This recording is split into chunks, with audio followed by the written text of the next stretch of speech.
They say if you hear whistling in the forest at night, don't follow it, no matter how sweet the tune sounds. In the small town of Ash Pines, there's an old legend about a creature known only as the Whistler. Locals believe it's the spirit of a lost hiker who disappeared decades ago. They say he whistles to lure people into the trees and they are never seen again. Last fall, a group of teenagers went camping near the edge of those woods.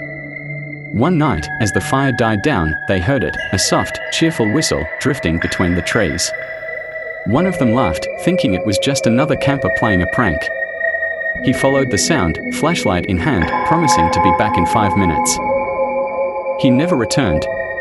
When the others went looking, all they found was his flashlight, broken and smeared with muddy handprints. Since then, the legend has only grown stronger. Some say if you hear the Whistler far away, you're safe. But if it's close, it's already too late.